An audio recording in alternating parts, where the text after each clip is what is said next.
monetize us until I do it manually. It's really fucking annoying. It says upcoming even though we are live. And I gotta bust open. I'm gonna share it too. I wish I had a better operation, but this. Shit, man. I'm just dog. Like the fact that it's my birthday, Oh yeah, and hell for yeah. me, I'm like, damn. I'm sitting here on top five's couch doing the fucking podcast. Like I've been feeling down and now and blue and shit because I lost Right. my job and I've never lost a job before. So like it's like, oh shit. Am I really doing what the fuck I set out to do? Because it's like I can't Yo. support myself without fucking money, but like I'm out here and I moved out here to do comedy. Hell yeah. All right, now we're gonna record, and we are live. Ooh. Don Armon, what's the deal? Shit, the deal is I'm here with Ali Boumaye, also known as Ali Musa, top Yeah. five and Yeah, motherfucking. Don is the one who refers to me as top five, which is very generous. I don't even consider it generous, man. Like I've seen you work. I've seen what you do. I've seen how on the most number one podcast comedy in the world. Like I've seen what you do, and even when I seen you on there, it just felt like you weren't getting the recognition you deserve, Yeah. man. I mean, here's what I always say though, like what I tell people. Life isn't fair, so why the fuck would comedy be fair? Comedy is a weird little subsect of life that is kind of wild and has no set path and is just an insane thing to do anyway. So just fall in love doing it, make sure you have fucking fun and just work hard.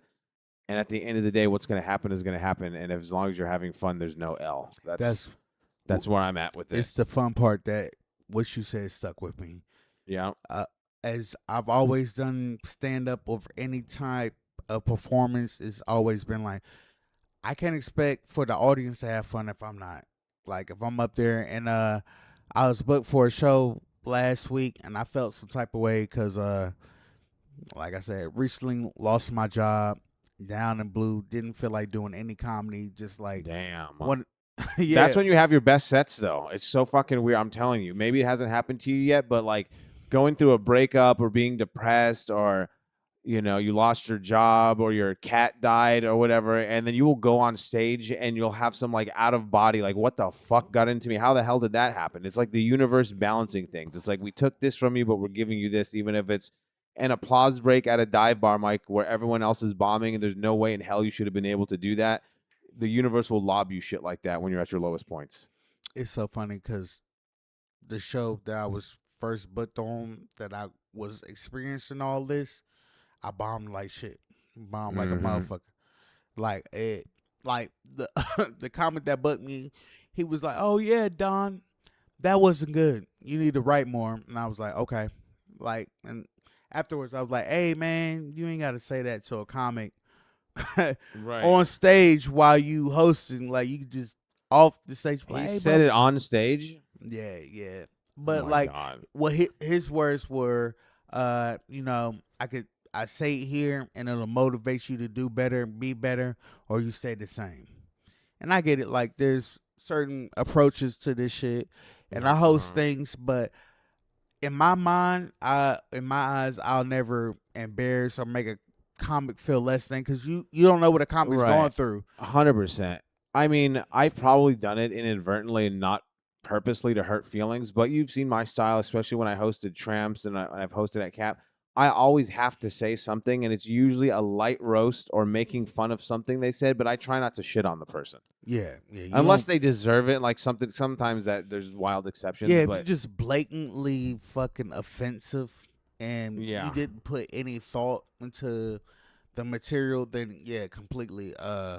For me though, it was just like, God damn, you ain't had to say that on stage that it wasn't good, and I need to write.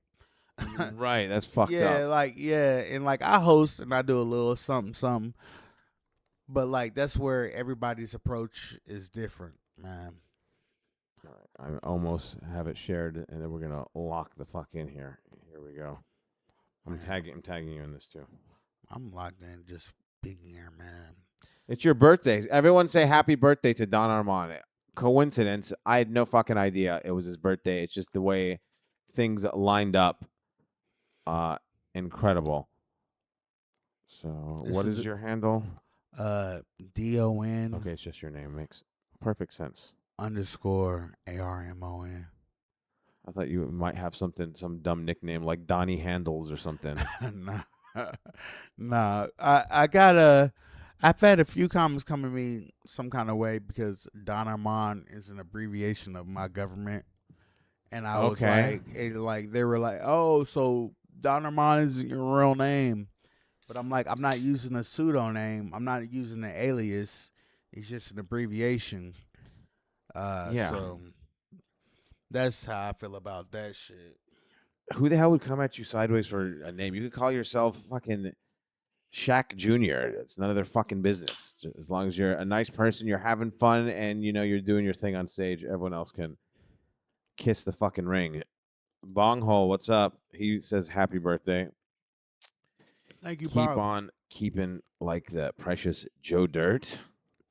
Shout out to Joe Wow. Dirt. Shout out to Joe Dirt. I'm surprised there's not a comic in Austin named Joe Dirt. That would make sense. It would. It's probably like some lesbian. Dude, I remember comic. one night. This was a few years ago. I think I was at Vulcan. There was some like cowboy dude in the crowd, and he was like real, like no homo. Homeboy was very good looking. Like he was just an objectively like handsome man. So he was like a redneck looking dude. So I called him Matt Rifle.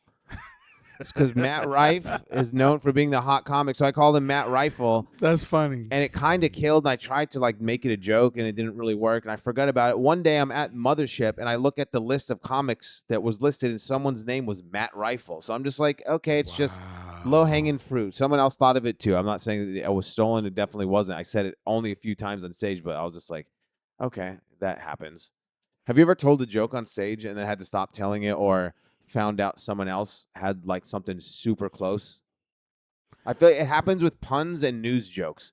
There's comics I respect that will say something on stage, and I'm just like, you're like the 800th person on Twitter to say that, and now you're using it as a bit on stage. Like, it's not my style. I experienced that last night for a show I was booked on, and I shouldn't have not expected that. The host brought up the fact that I got a joke that where I talk about like as soon as Halloween is done, like as soon as the costumes come down, the Christmas trees come up. Yeah.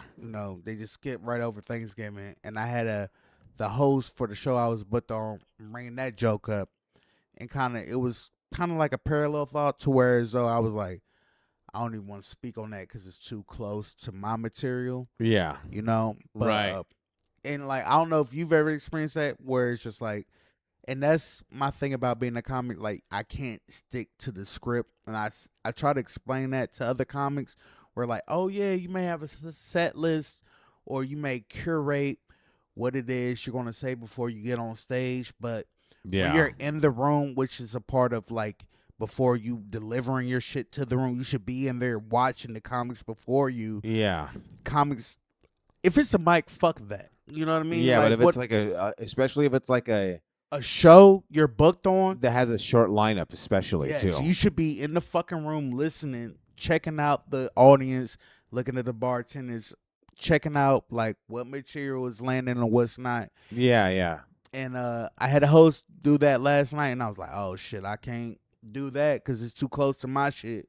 You know what I mean?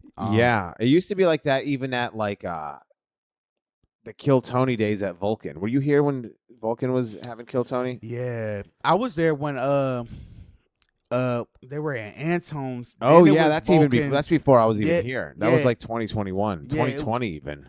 Yeah, it was Antone's, then it was Vulcan, then it's now the Mothership.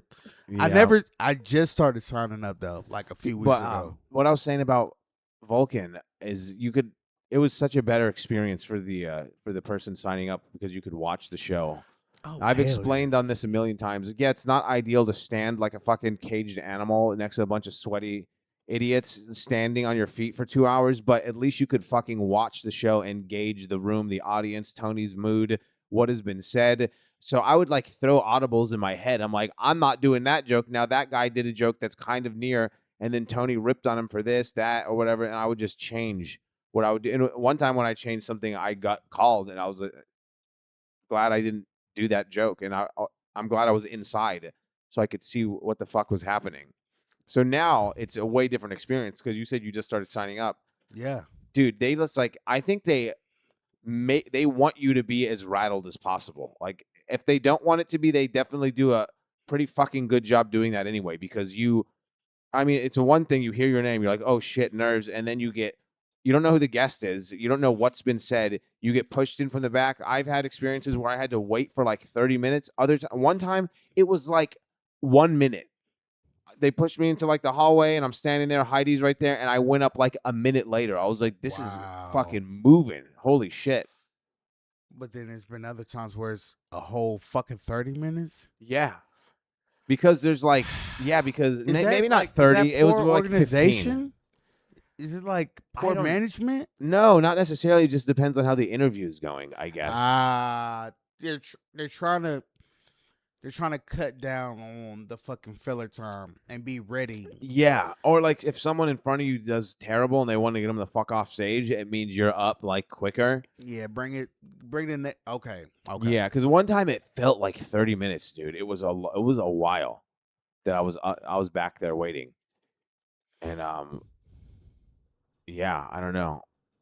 I told myself like after the sixth time I was gonna be like done for a while, and I did stop signing up for a little bit. By a little bit, I mean like a month maybe, but I don't know. I just have a really good. I have a minute right now that I know would work, and I'm set on the interview more than anything else. And the show's bigger than ever. And I just want to like people have. I get if people didn't recognize me for it, I might have forgot about it and moved on a long time ago. But working downtown, there was a night. I mean, it's. I'm not. I don't think it's special. I don't think I did anything to deserve it or it means anything necessarily. But when you get recognized like 7 times in a night, it puts something in your head over and over again. Or like you're great, keep going, blah blah blah. I give them stickers. They follow me. I was like, all right, I'm gonna do it again.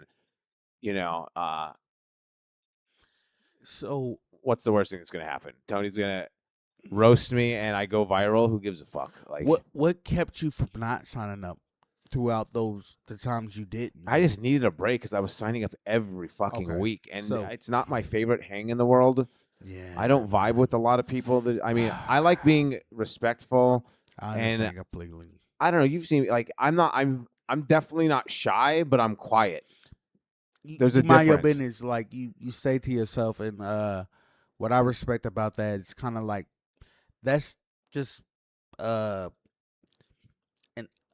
habitual trait of how you come up or raised. You know what I mean? Like Yeah, that's yeah. beyond like you trying to put on or anything. It's just like how you're built or how you're cut. You know what I mean? For sure. So, and I completely understand because I feel weird on 6th Street. Like I don't feel like I just been starting to get back out. Like I just started signing up for Kill Tony. Like Yeah, and you've been out here for how many years? since 2021, going on 5 years. You know what I Yeah, mean? So it's yeah. like Juan Denmark, good comic out of Portland. He was like, "Oh shit, nigga, what the fuck? Why have you been signing up? Ain't you from here?" And I was like, "Yeah, I lost my job." He was like, "Oh fuck it, you all in?" You know what I mean?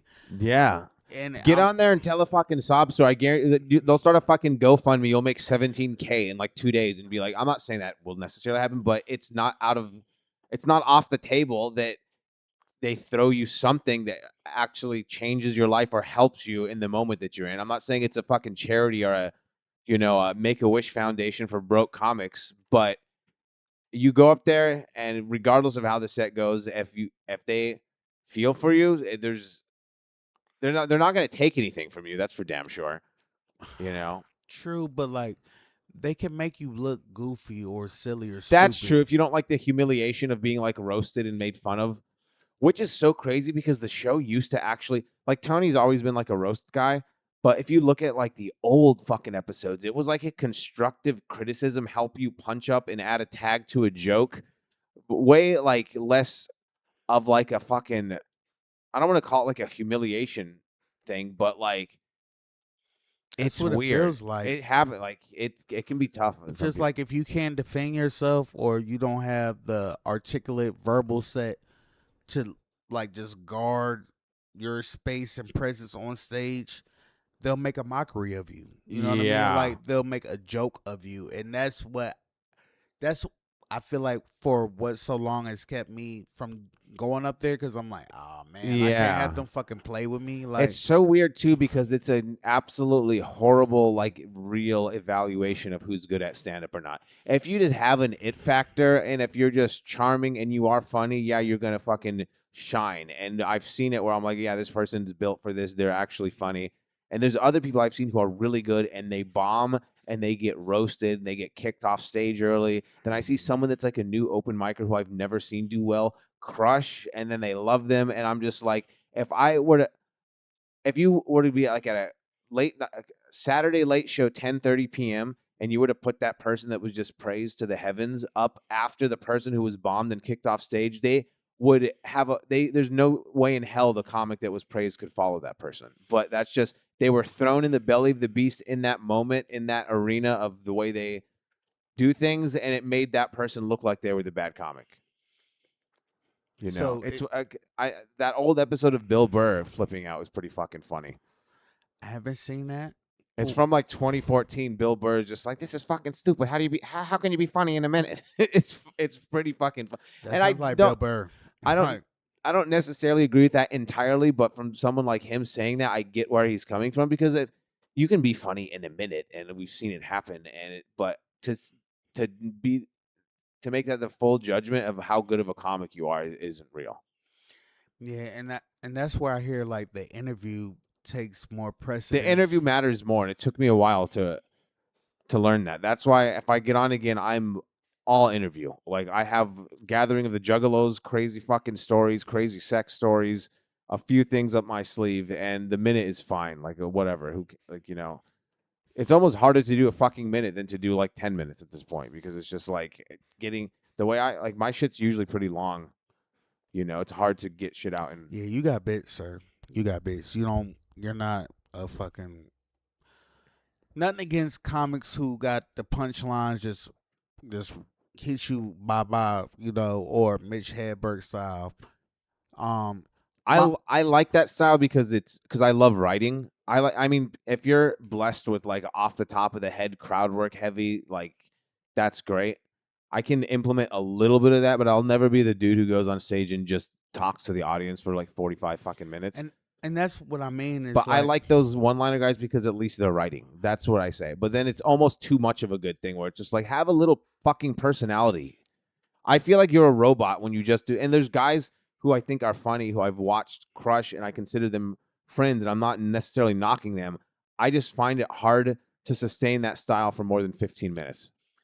and Becoming a one-liner headliner is fucking rough. Like, I mean, people have done it, and it's not impossible. But it's just almost maybe some people like that. For me, I don't know if I'd like watching an hour of a person because in an hour that's 200 jokes. they're not gonna remember you though. An hour from like me is like 40 jokes, They're 30 not jokes. they're not gonna remember you though. Like you know what I mean? Like if you spit me 200 fucking Laffy Taffy jokes in an Uh-huh. hour, like there might be one or two, but whereas Yo, Big Ron. Sorry, I'm listening. The chat is letting whereas out. a comedian who's got I don't know 10, 15 bits and every bit lasts 2 to 3 minutes, Right, and they take right. you for a ride. They take you for it gets quiet.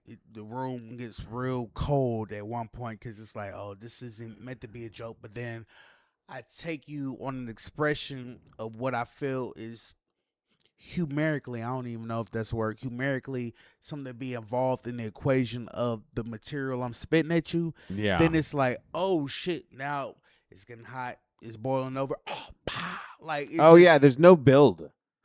that's what I'm saying. Like, if I'm Yeah. just spitting fucking Laffy Taffy jokes at you, like, who's gonna remember that shit? Like, Yeah. tell me something about you that I could take away. Oh man, this motherfucker, he was talking about how he broke his shit, ugly Yeah. than a motherfucker, don't get pussy, but like somehow or another, bitches still want him. Like, tell me something that gives me a story to where, Yeah. like, you see what I'm saying? Like, you can't do that with. Like I say, being a comic is like I feel like it's you being you plus funny as opposed to trying to be a comedian.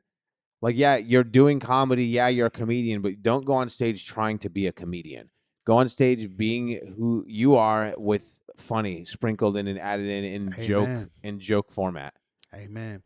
You know, A comic we both know, Corey Adams. Shout out to Corey him. Adam. I need to He get him on here again. Yes, he always said if you're not funny off stage, you can't be funny on stage. I agree with that too. I com- There's so many people that argue that, and then I'm just like, I don't know. I'm not saying it's Do you impossible. disagree or agree with I that? know I agree with what you're saying. Okay. Yeah, I'm saying Okay. there might be exceptions because I don't know. I've met a lot of like weird headliners who have figured out how to do stand up to a point to where like off stage, I'm like, this person's just like a boring old man who has nothing to say, and they go on stage, and since they've been doing comedy for so long, they can hack it up enough to fucking Okay. crush on stage. Okay. But that's not necessarily what Corey's talking about. But yeah, I don't believe that shit to where you're only funny. The thing that's way fucking harder to do, somehow you're good at that, but like you can't be naturally funny off stage. I don't buy it. Like you need, or you're just not showing it. I've never seen maybe they're not showing us their side of that, but I feel like you need to be funny off stage to be funny on. Yes, I completely agree with that. How what's a so for me, I feel like a comedian is just a person in real time who could turn something that's not funny into something funny. Oh Right. yeah, we just got stranded. The tire blew out. Fuck, we're about to be late. We're not gonna make it on time. We gotta call AAA.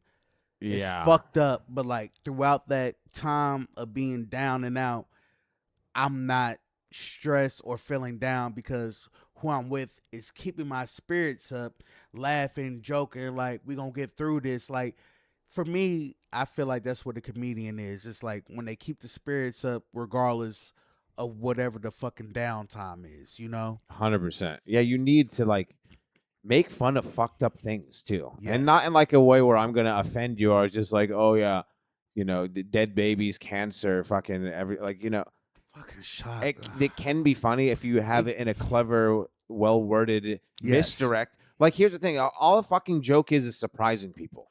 Yeah. It's really not that. You can be an entertaining storyteller and just have a way with just like saying things that's funny, but like at the end of the joke, if you say something, you have to say something no one expected you to say, or it's not even a Okay. fucking joke. That's literally every joke. Yeah.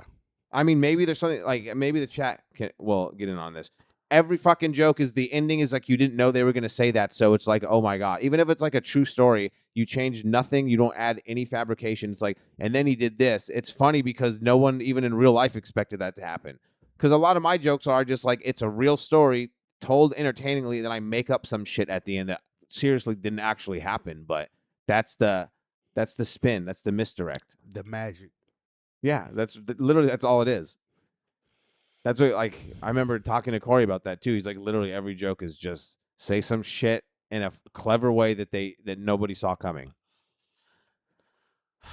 And that's what I always Okay, go on. and that's what fucks me up with my comedy because I don't know if you ever told the same jokes in one space and then in another and you bomb Fuck there, yeah, all the time. but then you crush there. That shit'll have me like, God damn, what the fuck? It's weird. I'll never be an expert. Like honestly, like I know my voice and I can kind of know how to do this, but I don't know how to necessarily. I know what a joke is, but I don't necessarily know how to write one. Shit has to happen to me, and then I figure out how to tell it on stage. But that whole they didn't like me here but loved me there with the same exact joke verbatim is a really complicated thing. I think what that boils down to is at that point, and that's where like certain rooms or certain mics, I'm like, oh, okay, I can't come in here and bring my hitters. I can't come in here and bring the jokes that I prepared. I can't bring my script. I gotta fucking like talk to the crowd, warm up, figure out. Oh yeah, You know what I mean? there's Like different rooms require different reactions. yes, sir. See, I'm Like talking Anderson to OG Mill. right now. Yeah. Anderson Mill. Yeah. Talk to him. Talk to him. Is a room where you go up there and you just start doing jokes immediately, you're dead in the water. Like I'm not saying don't work on material. It's the whole point of an open mic. But go up there, mention something that happened that night or something that's going on in the room right now or something that happened to you that day that you've never said before on stage and just break the ice where I'm a person up here talking to you guys Yep. And then once you get them on your side, or even if you don't, it is a hell open mic. Then you can go into material. But I hate when people just go up there and immediately they start doing jokes. I'm like, oh, they're not. Even if your joke is funny, you lost them already. I bombed at shout out to Michaela J. She's got a show at Nomad Bar. Bro, I bombed there so bad the other Oh my night. I Ali was on the Abu. show. I was on the show with you. Yes, bro. Yes. I think you stepped out to go do some work, bro. Yeah. When you were gone, bro, I felt horrible because I fucking Oh and my I was God. like, God damn, these are my bangers. These are my hitters. Yeah. Like when I'm in front of a, and that's the shit that fucks with you with this comedy, because I'm there and I'm like, oh shit, I'm bringing all my A+ material. None of it's hitting though. So it's like, Yeah. what the fuck am I sticking to the script for? That's a hard. Yeah, I know. You know, like throw the fucking book out at that point. Like, 100%. Yeah. I've always said giving it. I like giving an audience. I mean, if it's just like a short set, but even then you can condense it down to. I like giving them the whole experience of myself in the moment right now by talking a little bit, riffing a little bit, giving them tried and true material, and you know maybe working on a couple of things. Those be yourself, work on some stuff, and give them the hook, which is your hitters, your A list. how do you know when you're just like fuck the book completely? Where you're like, okay, I shouldn't even try to bring any of my like. I mean, it just Is depends. there ever a point where you like, Not necessarily. fuck the script, fuck my material, just like I'm just about to be here in the moment? You ever? Hell yeah, I've done that. But how do you know when you? How do you know like you have to go that route? Like, you know what I mean? Like, I don't know. Usually it's where you going throw so. the book out the fucking window. You know what I mean? Yeah, Like, I mean, just I utilize that at open mic sometimes. But the thing is, if it's going so bad that nobody's laughing at all, and it's like a literal paid gig, sometimes I'm not saying this is the right thing to do. I'll just fucking autopilot through it anyway. It's like, look, if they don't like my jokes, they don't like me trying to fuck with them now and trying to talk about how bad this is. They don't like that either. I got 22 minutes left. I'm fucking, I'm pressing play on the fucking VCR and they're going to listen to this whether they like it or not. And then I'm getting the fuck out of here. so I respect you.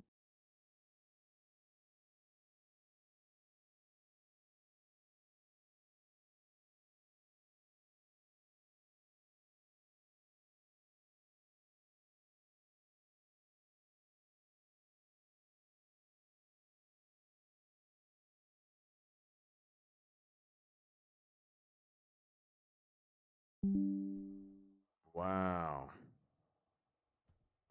What the fuck just happened?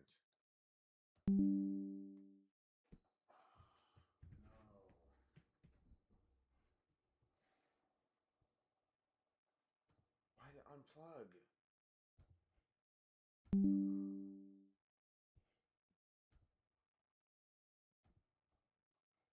Just kick this the fuck off. It's crazy. It's never done that before. Oh, wait. Are we back? Shit, I I think feel we're like back. we're back. Yeah. Okay, we're back. I gotta continue recording here though. Okay. And oh shit, nope, it's not recording. Look at that.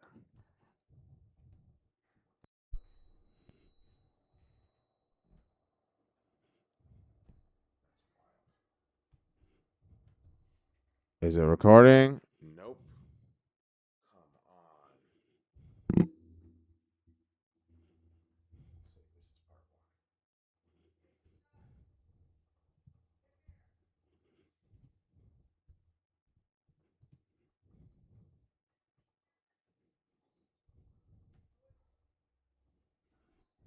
This is crazy. Shit happens. I get it. That's the funny thing about technology. Like, humans created it to not deal with the shit we going through. Whether they like it or not, and then I'm getting the fuck out of here. So I respect you. That's the last thing we said. Fuck, I don't even. Trying to remember. Check, what- check. Why is it not fucking recording, dude? This is crazy.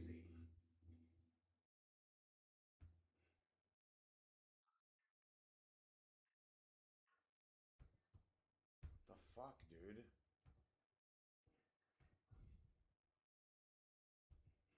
So I know we're live on YouTube, but the Audacity, the audio that I need the literal podcast that goes out everywhere is not recording anymore. Check, check. Motherfucker. God damn, dude.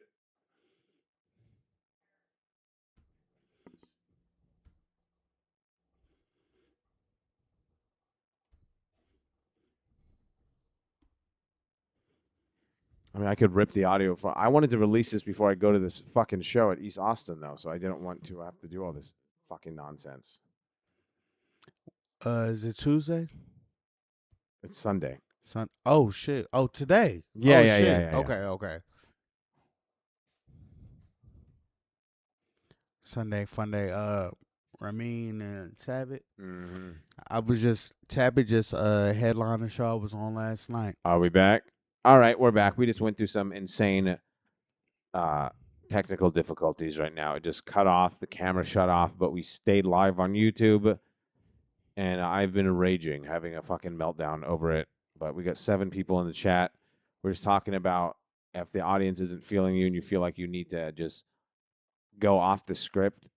It depends on the situation. If it's like usually if I can tell they're not going to like me and there's no laughter at all I'll try to go off script and say fuck it. And if they don't like me, it's easier just to like go back on script and just make them put up with it until your allotted amount of time has concluded and say fuck it. I've done shows where I have to do like an hour and they hate me, so I'm just like, all right, you're gonna get this. That's whether tough. You like it or not. That's tough. I haven't been put in that position yet. I haven't been put in that. I mean, it's a different thing because people think bombing on Kill Tony sucks. It's like, yeah, try bombing at an Indian casino in the middle of fucking, Mescalero, New Mexico for a bunch of 82-year-olds from Montana who, want nothing to do with you, let alone have you yell at them for a fucking hour on a stage. Granted, that's not released to the world to see, so I get it. That might even the playing field, but that is a way harder thing to fucking endure, in my opinion. Nah, anytime you're dealing with people who not rocking with you is, oh man,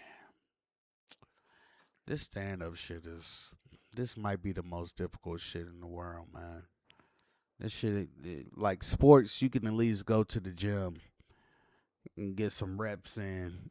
Yeah, you can't emulate stand-up without actually being on fucking stage in front of people. It's not the same thing as music. It's not the same thing as sports. It's not the same. It's the only thing where it's like, oh, the only way to even do this requires other people. And you really don't know if it's going to, I mean, once you get good at it, you kind of understand how to do certain things. So you're like, oh, this is probably going to work, but you almost never know until you fucking tell it.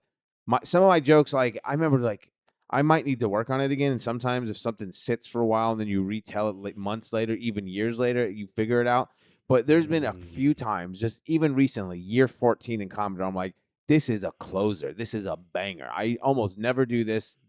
I'm never this confident. And I go on stage and 3 bombs later, I was like, I was wrong again. Everyone fucking hates it. Like, it's weird, dude. Yeah, this shit. Oh, someone said, did y'all hear Leslie Jones hating on Rogan? No, I heard her like, I heard her hating on Hinchcliffe. Yeah. I didn't hear her hate on Rogan. And then she went on this crazy rant about like something about how masculine men don't like confident women. And she was just like saying everything I don't want to hear a woman talk about, but what the fuck do I know? And I was like, okay, you do you, girl. It is what it is. I think she's coming from a particular place where I don't think most people are coming from, though. Like, that's the dumbest thing I've heard anyone say in the world. He said stand-up comedy is easy. Just tell jokes. I think he's kidding, though. That'd be like being a surgeon is easy. Just do surgery. It's like, okay, fair enough. Glad you put it that way. What I'm saying is, like, Leslie Jones, arguably, like, dark-skinned women, black women are deemed as ugly or inferior or not as smart or whatever the fuck you want to put to it, and they're loud and everything that she perpetuates the stereotype of. However, at the same time, like, she has jokes, like she can formulate and make you laugh, like regardless of whether you think she's hot or not. Like, she's made me laugh, and I'm pretty sure she'll make anybody laugh too. Like, Right. you know, she may not be known for da da da da da da. However, at the same time, like she's not a boring bitch. Like she's not plain Jane. Yeah. Like Why is she going on this fucking tangent lately over shit though? Like I feel like I don't hear about her for years, and then she has something out of nowhere. yeah, cause like the last thing I heard about her was like her nudes and shit, right? I didn't even know about that. Yeah, she had some news that who was the motherfucker? I don't know if it's Epstein or Weinstein, one of them. Who was Jennifer Lawrence fucking or supposed like I'm not sure. that's what I'm saying. Like that Hollywood shit becomes I another. learn a lot of my news from fucking other comedians. Like I mean, on this podcast, I do go news heavy at the end when I do solo podcasts and Ah, stuff. okay, okay. So I do. I'm not like out of it, but pop culture and shit that is like going on in that world of like entertainment and Hollywood, I have no pulse of any of that shit until I'm sitting at Creek and Cave and someone says, "You hear about this?" and they do a joke, and then I go to another mic 2 days later. You hear about this? And that's how I get most of my information. Elon Musk said this. Like I would have never known that had this comic not talked about it, or 7 comics talk about it. Yeah, I get my news from. It's funny that you get your news from open mics. I don't know, and I Yeah. really don't know comics It's who not watch even the news. necessarily open mics. Sometimes it is, or just comedy in general, or just a comedian posting something on Instagram or sharing a meme about something, or a clip of them on stage talking about it. So it's just like I would not have known that that person said that. It's a really weird way to get your information and news from. And it makes me think about one of my favorite comedians, comics, Roy Wood Jr.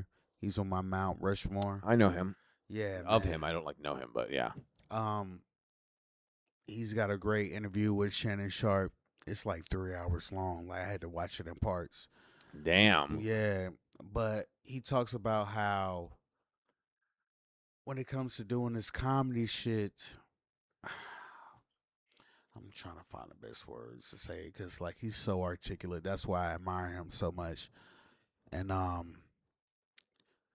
okay, I'll give you an example. His last special was called Lonely Flowers, and how he breaks it down is like the first half he tells the people how they're fucked up. The second half how he's fucked up, right? And it's like it's digging deep. It's like it's the comedy to where it's like, oh, you're a true comedian. Like this isn't surface level fucking low hanging fruit jokes you're making up. Like you could tell you sat with the thought, the Yeah. feeling, the emotion, and you wrote through it. Like you dealt with you went through the darkness. And Yeah. you were that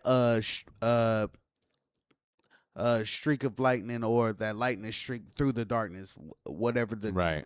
saying is, and fuck, I don't even know what I was about to get to. I done got lost in my shit. No, I get it though, man. Yeah, man. Fuck. It's a deep and difficult and complicated thing. This comedy shit, man. Someone said the only thing I've ever heard of Leslie Jones is her movie Ghostbusters failed, and that's it. I'm kind of right there with that too. I didn't know a lot about her, honestly. She's got a good special, Time Machine. It's funny as fuck. Here's the thing. It's a good special. I'm If not you ever seen it, I recommend it. I've said this before, and sometimes people don't even believe me. I don't watch specials, and it's not. What? I don't watch specials, dude. Like even my favorite comics. Like I think this is personally, I think Louis C.K. is the goat. No one has to agree with that. Okay, I'm not this. I'm not gonna argue with you. You know what I mean? There's a few other people like Doug Stanhope is my personal favorite comedian because I know him and he's been so fucking cool to me. And to go from listening to him on CDs when I was like a teenager to hanging out with him and just how respected he is, he's probably my number one. But pound for pound, joke for joke, I think Louis C.K. is the best. And I still haven't watched his like latest 2 specials. I just don't. If I want to see comedy, I watch it live. I do it so fucking much. By the time I'm done watching it live or doing it, it's like I'm kind of good on comedy. I'll stream some video games or go work out or record a podcast or go watch a movie or go pay my fucking bills somehow. But like I don't watch specials, and I'm not saying that that's a good or a bad thing. It might be to a detriment. I just don't. You know? I feel like for me, I'm like, when it's a comic who I fuck with, I feel like I'm drawn to watch their special. Like Right.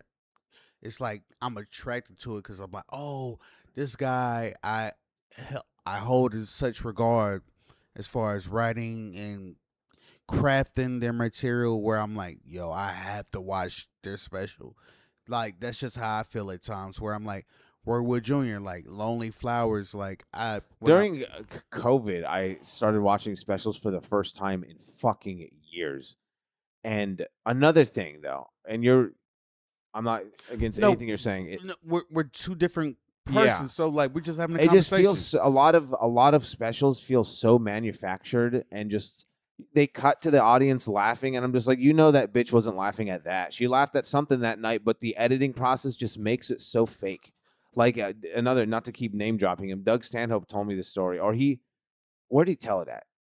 He either told it to like us, a group of comics, or he said it on a podcast where he got a Comedy Central special and Comedy Central got mad at him because he was just up there kind of like fucking around. And he starts off his set, all right, who here knows who I am? And no one said anything. And he's trying to like asking them, he's saying how like fake comedy specials are, and then starts doing his act. And they like didn't release it or something. Like they got so mad at him because he's just like comedy. He's personally saying comedy specials are so fake and manufactured that he doesn't, and he is a guy with like he has like 10 specials, so like he doesn't not do them. But just from the ground up, a lot of specials aren't comedy.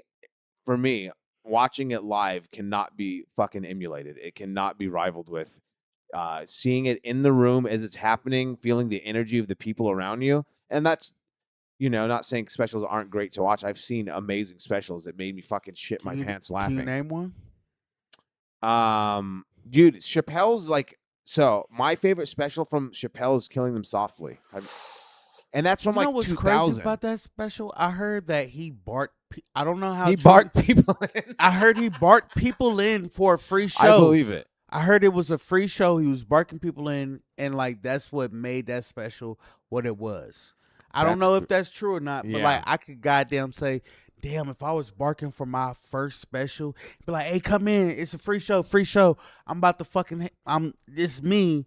Yeah. I feel like that's putting And he your was whole fucking famous dick and enough. balls on the table. Like, Yeah. just take it, motherfucker. That was like, yeah, that had to have been like 02 or something. It was a That was long his time first ago. special, man. Dude, that one is I liked that Chappelle better than the pontificating, doing long. I mean, he's masterful at it and he's good.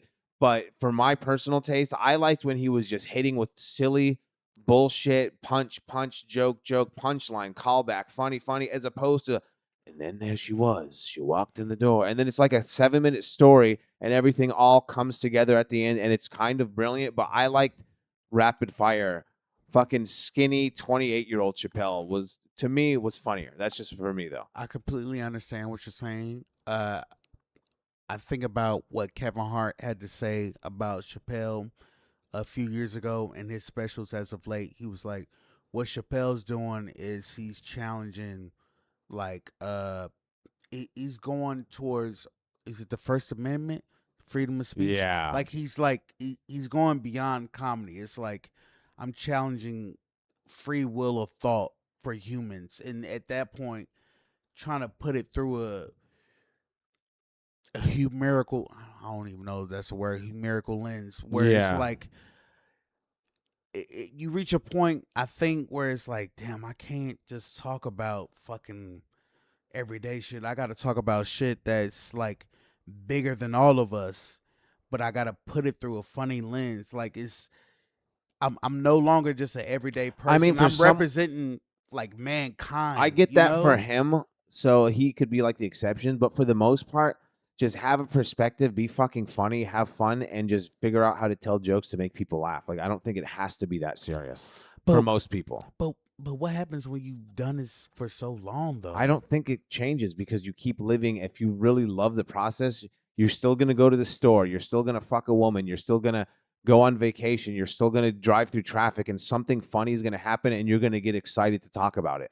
That's where nothing gets me off more than a new joke I'm excited to tell. And then when it works, what else do I need? Like that might be a sad existence, but new material is why I love comedy. And there's an endless abundance of never ending possibilities. So it's like, I don't need to become a preacher or a philosopher or a bigger voice for, the lower class, unheard people. Like, no, I need to talk about the bitch who had the bowl haircut in line at HEB who had a meltdown, and I'll do an act out about it and find some dumb punchline to talk about. That's where I'm at. Like, that's me, though. Other people who are smarter and deeper emotionally than I am, they can take care of that. For me, it's all just silly shit that I can, mold into a joke. And I think that's what I admire about certain comics who are able to articulate and like find a subject matter that's outside or beyond their realms and I be can able. totally tell that OK Grower does not do stand up with some of his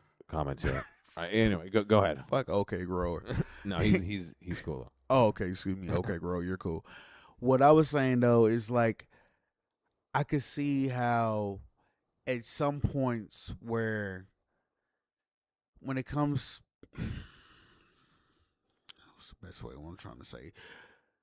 When it comes to articulating or having thoughts or ideas about what you may find funny versus what is funny, like right then and there, there's a certain work or approach to that idea to bring it here to make it funny. Like it just, I admire that because I feel like you put in the work for that idea that's just like, oh, this is like, you know, Ali, you've had something in your mind where you're funny.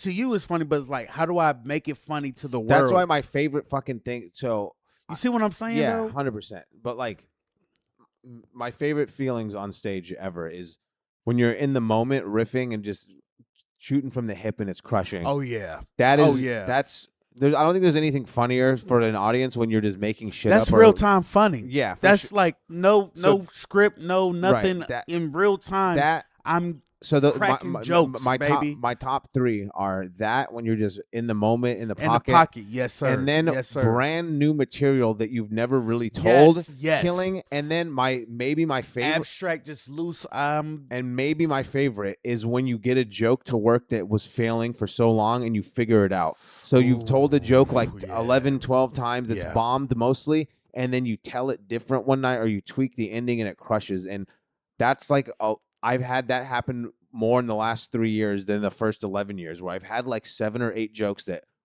were trash. And I'm like, I know this isn't trash. And I'll figure it out one night and it's permanently good now because I've changed something in it. That comes, and I think that's with experience. That's not novice shit. That's not rookie shit. That's because you can't do that usually as a younger comic or a newer comic. It takes, I don't know exactly what it is. It's the confidence. It's the ability to look at it differently. I don't know what it is, but like, I think it's literally the experience, like doing the reps, like being on stage, reading the crowd, being able to be in the room.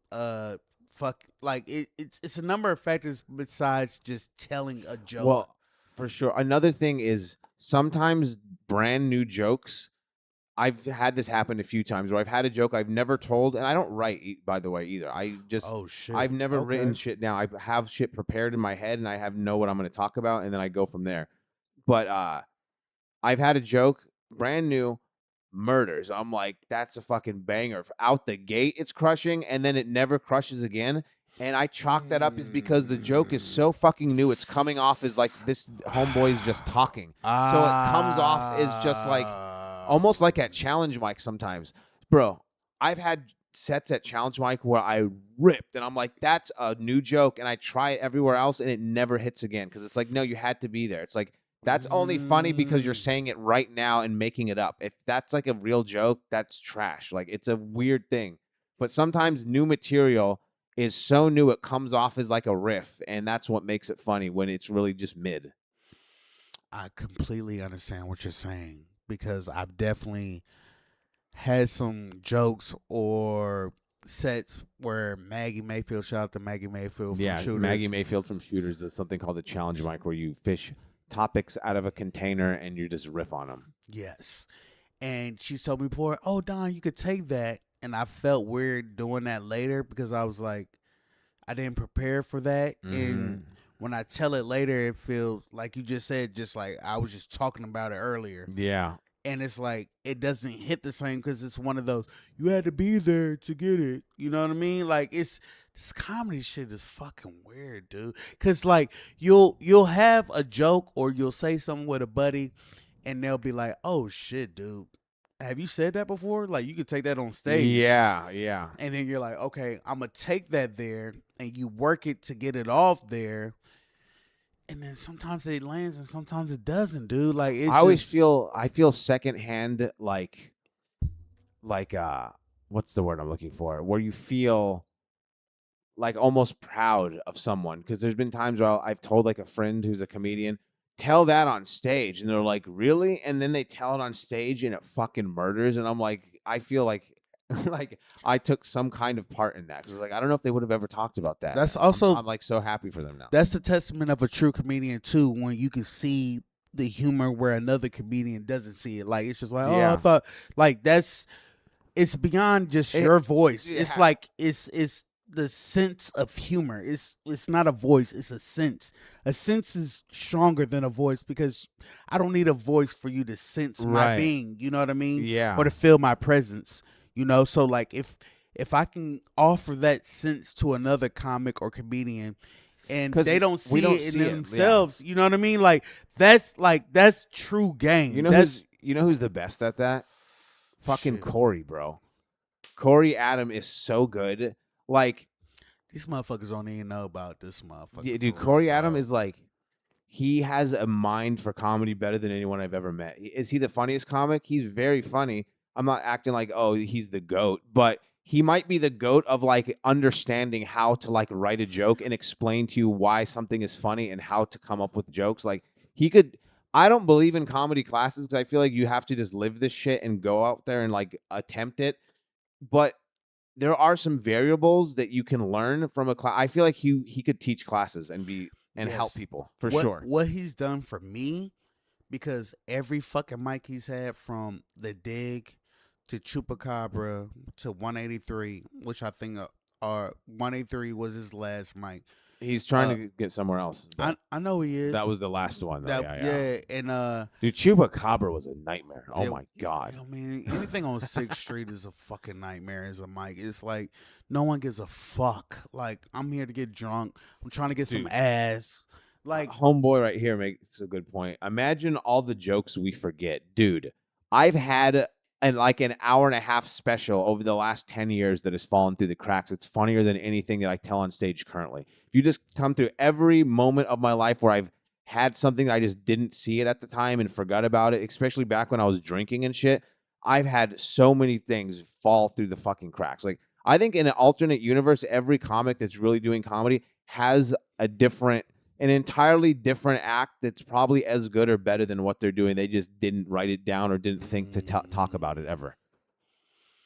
Like it's kind of crazy. what you said that stuck out with me was the drinking thing. You know what I mean?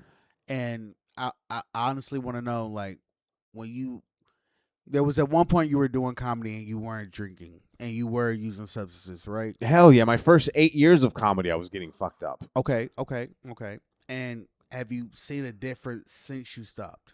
Hell yeah! I mean, I was probably gonna get funnier and better at it anyway because it's just maturity and over time you get better at comedy. Usually, I've seen it go the other way for some people, but if you're really active and determined and trying and experimenting and taking risks and just having the type of mentality like I'm going to do this shit, you're probably going to get better.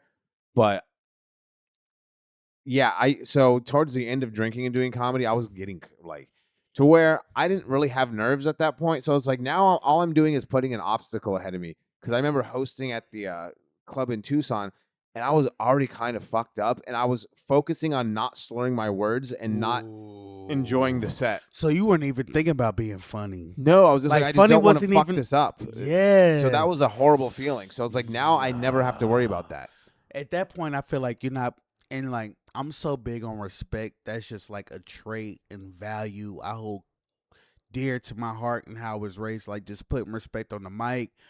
Like simple as putting respect on like the dishes that you share with roommates, putting respect on the Oh yeah. door, putting respect on the car, like just respect like the bare minimum. And when you say that, it makes me think of like, fuck, how much respect are comics or comics not putting respect on the mic, you know? Right. That's when it comes to this. I've said this a lot.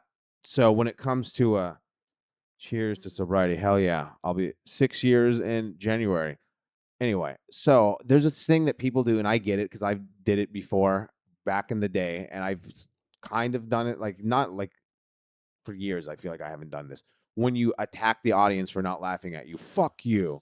That Don't is, do I've always said don't do that. don't give a fuck, but in a respectful way, meaning if you don't laugh, that's good. I'm gonna take risks and say what I want to say anyway, but I hope you like it. But when you get mad they don't laugh, you guys fucking suck. That's fun. I don't like abrasive attacking the audience because who are we without the audience? We live in this fucking world now too, where it's like comedians only trying to impress other comedians, and if the crowd, which is all that matters, doesn't laugh, fuck them.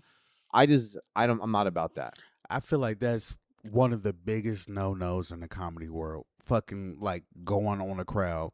Right. Fucking oh, that wasn't good enough for you. You fucking suck. Duh, duh, duh. Like no, motherfucker. Like Yeah, because like they're a where's reflection of you. yeah, and where's the win after that? Like now they're really gonna like me if I badger them to death and insult them for not finding me funny. It's like everything is relative. Everything is like you're not funny right now. You It's a sound basketball game. Sometimes the Clippers blow you out by 42. The next night you beat the Pelicans. Live to fight another fucking day and chalk it off as an L. Like it's not that big of a deal. you sound like a spouse who's fucking gaslighting. You know what I mean? Like oh yeah, that wasn't good enough. You didn't like that, huh? Oh, Joy's up in here. Hell yeah. Oh, sorry. I'm listening to you. Yeah. No, you good, baby. Like what the Uh, what they talking about in the chat? Chat. Cali sober. Good job, Ollie. I'm actually I'm not even Cali sober. All I do is I haven't drank alcohol in 6 years. I never smoke weed anymore, but Shut up. I microdose mushrooms, and sometimes like once or twice a year when in Rome. Like I'll be honest, I have not drank in almost 6 years, but I've dabbled with a couple of harder things like once or twice a year. Skankfest gathering of the Juggalos. That's all I really need to say about it. Yeah, no, like that's that's like that's a moment in time. Like I don't know how else to put it. Like that's not everyday type shit. So I completely understand if you, yeah, I'm gonna throw everything, or I'm just like I'm about to like really be a part of this moment and experience what the others are here doing, because it's just like I won't get this moment again. So Right. I like that's at that point I don't even see it about substances. It's like at that point it's like an enhancement. You know, I think the issue is when we start looking at substances to enhance everyday moments. You know what I mean? Yeah. Oh shit, Oh I gotta yeah. have something on me to do this to 90 fucking get through my job. I You know what I mean? like 95% of people that get fucked up, it's to like cover some kind of like traumatic experience they went through, or fuck, man, we talking deep now. to like Ali. shield that Yeah. the pain that they feel and don't want to actually experience, so they can mask it with being fucked up. And I get that, and I've lived that way before. And I'm not saying it's everyone. Sometimes you work hard and you just want to have fun and let loose and smoke a J, have a few beers. But when you become an addict, you're definitely hiding and covering something up that needs to be fixed, or you're just gonna live a sad existence, or you're going to end up somewhere where you don't want to be, because almost never does an addict just get their shit together until one of two things happen. They either go too far and die, or they hit rock bottom and have to stop entirely. But you're never just like, oh, I was drinking. I mean, sometimes, like, I was getting so fucked up, I gave myself DTs, though, which means I was hallucinating from alcohol withdrawal, which is Oh shit. not like, Yeah, that's that's not serious. nothing. I didn't like Yeah, end up that's homeless or anything, but yeah, that's look it up. Delirium tremens. fuck. I'm West Virginia sober. Only What the fuck alcohol, is? meth, and heroin. Hell yeah, dude. Uh, man, fuck Ali. I gotta give praise to you. Salute to you, man, for being sober, man. Because I can't even imagine like not smoking or having a beer or drinking. Like for me, I'm just like I don't need it to perform because there are times where I'm like I'm not drinking or smoking until I perform. Like I'm like till I go up and I get like I'm going to go through these jitters, go through these nerves, experience that on stage in real time. And then afterwards, I reward myself. But to like for you to just cut it out completely, I'm like, fuck, dude. I Dude, I, I like smoking. I like drinking. I like right. doing shrooms. I like doing the other shit, not the hard shit, but Yeah, yeah, yeah. like that kind of shit. So it's like it's like I can't even imagine just to cut that shit off. What is that shit like, man? I Like I try. can't. I just stay busy and figure like I don't know. I go to the gym all the fucking time. I So have like health, three. like health is wealth. Like you're literally investing into health. 100%. Like Yeah. so, Comedy, health, and just staying busy enough to where I don't think about it a lot. Like not. I mean, I have a part-time job. I do stand up. I do DoorDash a little bit. I stream. I sleep. When the fuck do I have time to like really like? I'm not saying that it's a solution for everything, but like I'm so busy. Like if I was getting fucked up, I wouldn't get things done that I need to get done. I heard loud and clear, sir. Heard loud and clear. Because for me, it's like, oh fuck, man. Oh, my neighbors are screaming again. I get it. They probably they either on some substances or need to get off. Dude, Like, this place used to be loco, bro. I've lived here 4 years. There used to be like I could do like a 20-minute comedy special. I had this idea like 2 years ago. I should have I could technically still do it, but I have so many jokes about this apartment and I have some video footage of the shit that I'm talking about. And I wanted to make like an episode on YouTube and like show me talking about the bit on stage and then cutting to the footage and meshing it together. ooh. And it would just be like 15 to 20 minutes long, but it would be a weird kind of comedy episode / special where it's all about my apartment, but there's real video footage of the shit I'm talking about. Like on Christmas 2023, when someone set a car on fire and it almost exploded, and I had to run downstairs and drive my car away because it was right next to it, and everyone's yelling at me to hurry because it's gonna blow up. And the time the cops pulled a fucking gun on me here, when the complex was on fire, literally, and I have footage of the cops kicking in the fucking door. I used to tell a joke about that on stage. So like, I have a lot of shit I could work with. Like,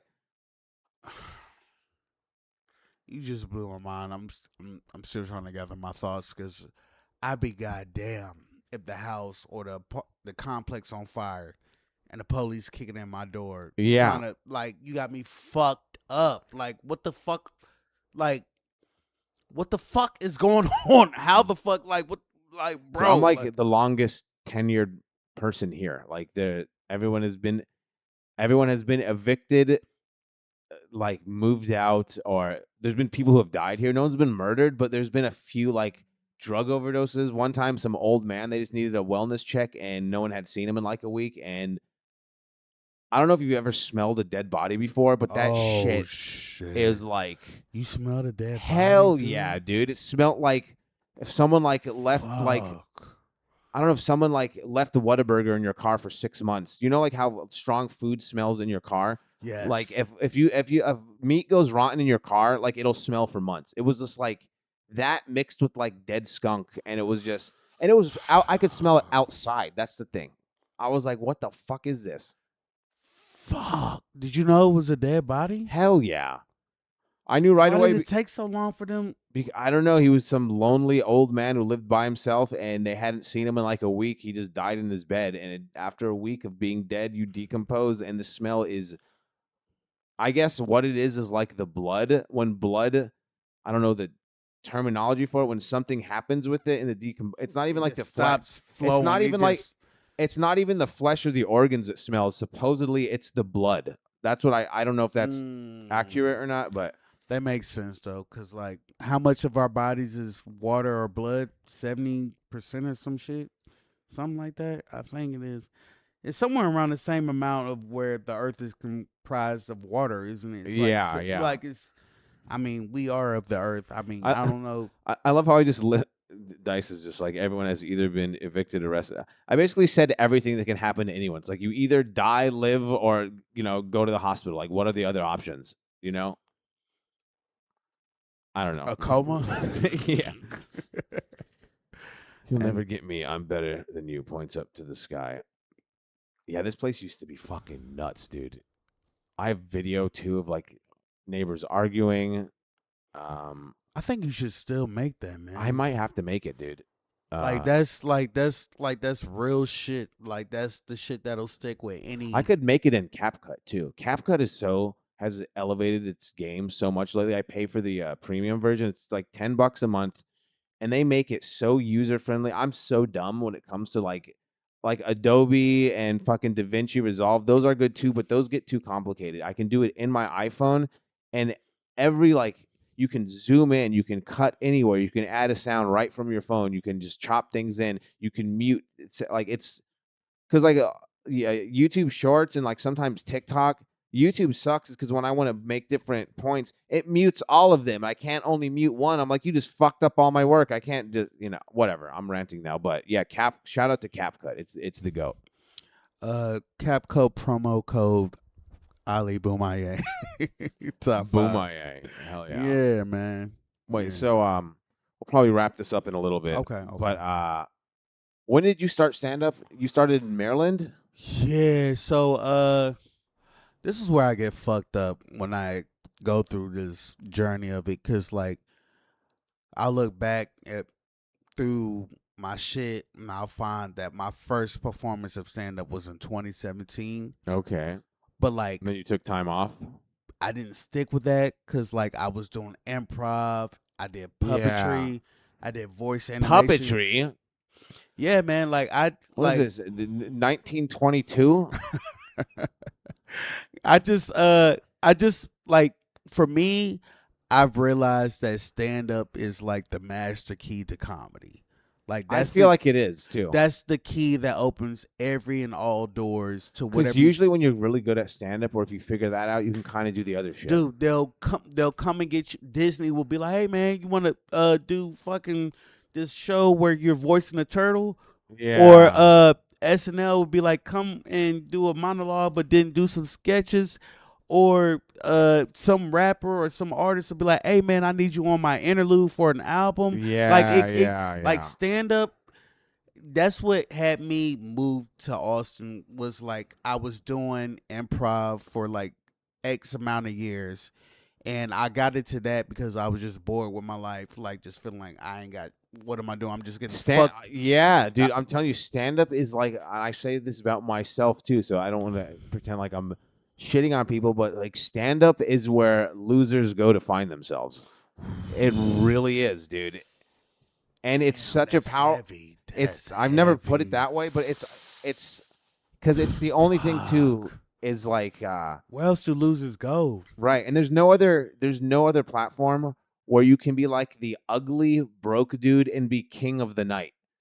Every bitch showing they draws at you. 100%. But every dude's like, hey man, will you fuck my in girl? Like, in an elevated situation that most people are afraid to be in too. So that's how powerful it is. You're on stage in front of hundreds of people crushing as the, ugly, broke, short guy, whatever. And if you murder that room, it's like you're the master of the room or whatever, Fuck, man. It's weird. There's nothing else like that though.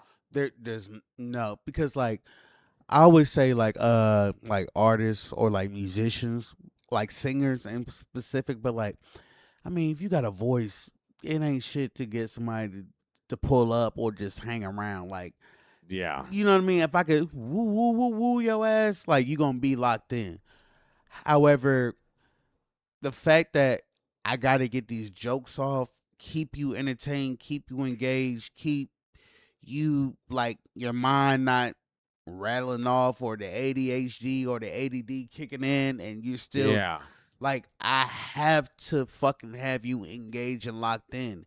Like that's different from music. That's different from singing, man. It's way different. Yeah. I did music. That's how I got into comedy, was through music.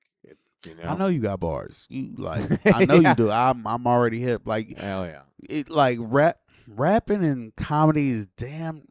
It's like almost the other side of the coin because like you gotta have punchlines. Rappers take themselves way too serious though. But when it comes to like clever like writing ability and bars and punchlines and shit, But like one of the big things that turned me off to just hip hop culture in general is everyone is a tough guy and can beat you up and and it's just like I hate that I'm better than you mentality that comes with rappers where everyone has to fucking puff their chest out, put their dick on the table and be the alpha male. It's like shut up.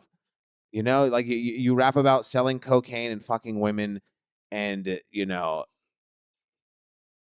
I don't know. It's not Nah, definitely not my lane. Even though I love rapping and I listen.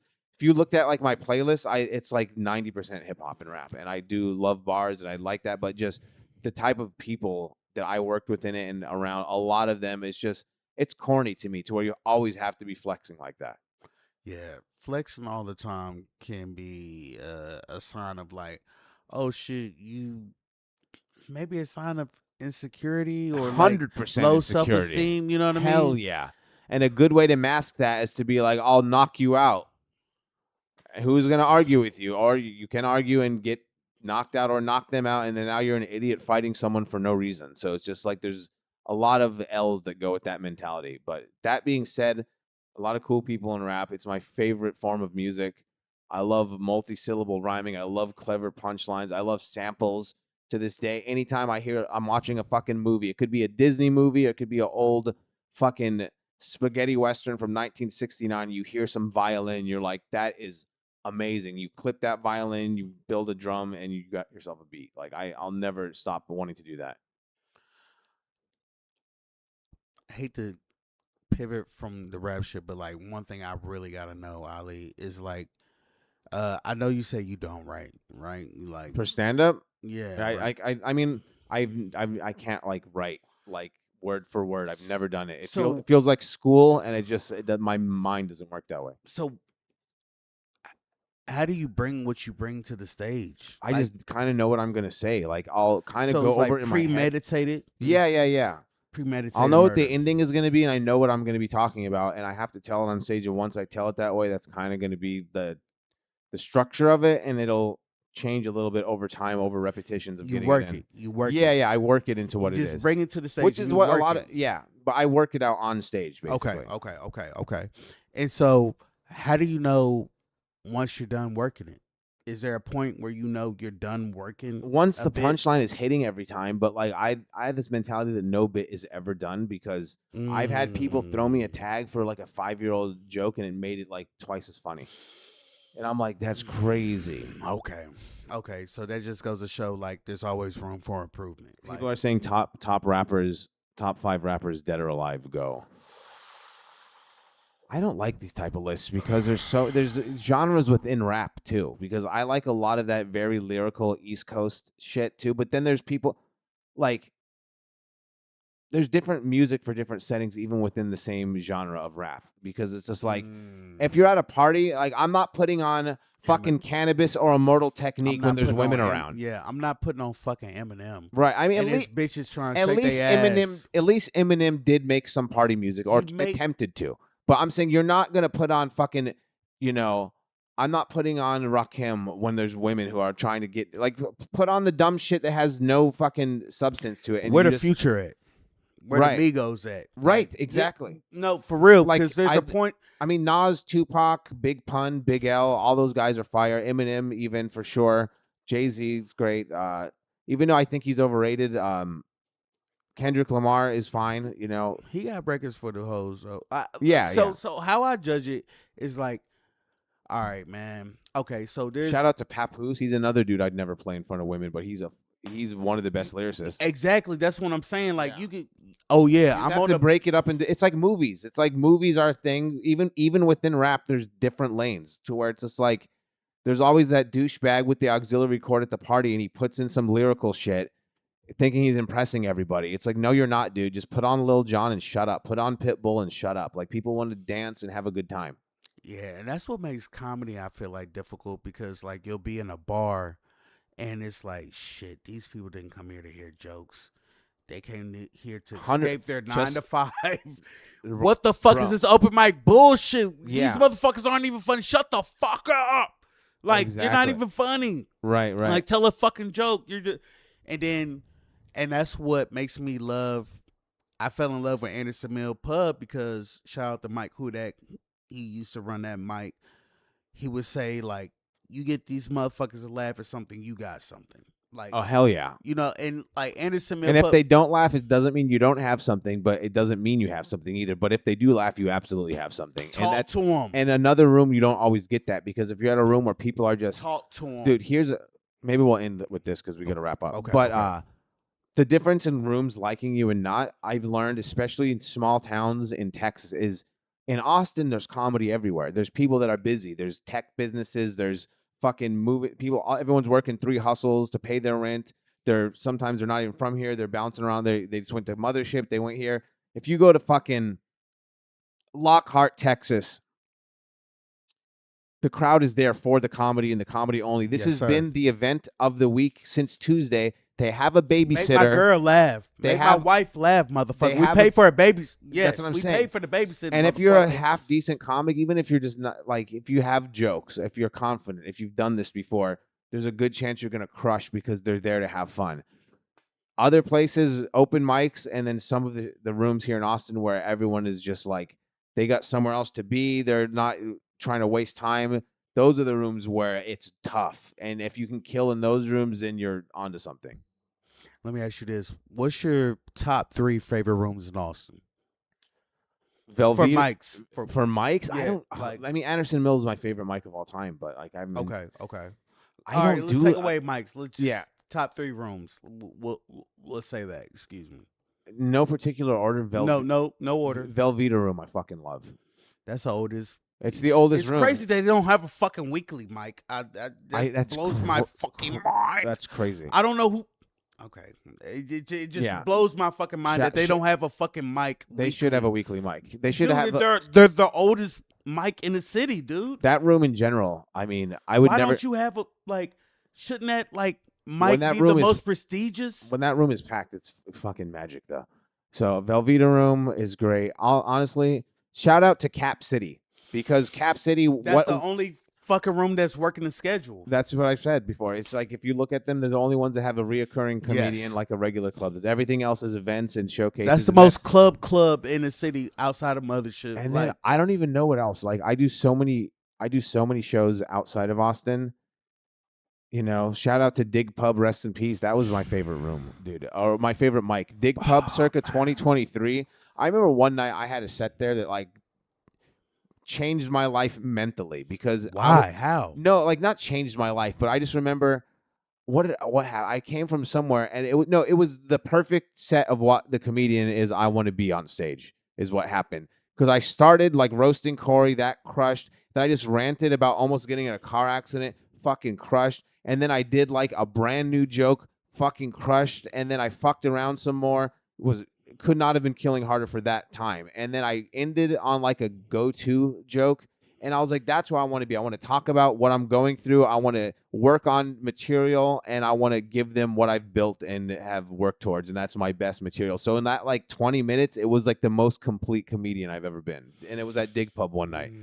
I remember that. I think I might have been shrooming that night, or like a little bit. I might have had like a little bit of so I think maybe it was more important in my head than what it was, but maybe the little bit of microdose combined with how I felt, I was like, that was like a life-changing set. That's how I felt about it. No, and I think what's important about that is you don't feel that way after every set that you do. And as experienced as you are and as many sets as you've done, I think that's what shows priority to those moments that you feel and you have that and experience that. You know what I mean? Because like as many sets as you've done and did and crushed or bombed or whatever, for you to get done and be like, oh yeah, this is why I did this. This is what I want to feel like and I guarantee you, it probably wasn't in a full fucking house. It was probably a few there was like 10 people there. And that's what makes this fucking comedy shit so fucking crazy. Yeah, dude. there was like 10 people there. It was get your best feeling when it's like nobody maybe around. Maybe 12. Maybe. Yeah. And they're probably people who've already heard your shit. Yeah. So you can't do the same shit. That's why I love Corey's mics. It was like Michaela. It was Alden. It was Corey. It's the comics who've seen you do your shit. It was Ethan, and it was like that's why I love Corey's and it was like mics, 6 man. and it was like 6 people. it really was a dig at one point because you had to dig. Like I could not do my same material because these comics saw me do this shit. So what a challenge for me to do is That's oh a my good gosh, challenge. I can't do my jokes. Literally, I have to come up here and find the funny in real time on stage Right. and dig. Like, okay. And I remember one time, I believe Corey was saying to you, he was like, dig. He was telling you to dig, and you were something Yeah. about your mom or dad and like disciplining or getting a whooping or something like that, Right, like right. sparing a rod type of ordeal. And like you were like just like he was like dig, and you just like you had to find it, dude. Oh yeah, he wanted me to tell this joke and I couldn't remember what it was. And he's like, "No, the one." And I finally figured out what he was talking about. But yeah, that was fun.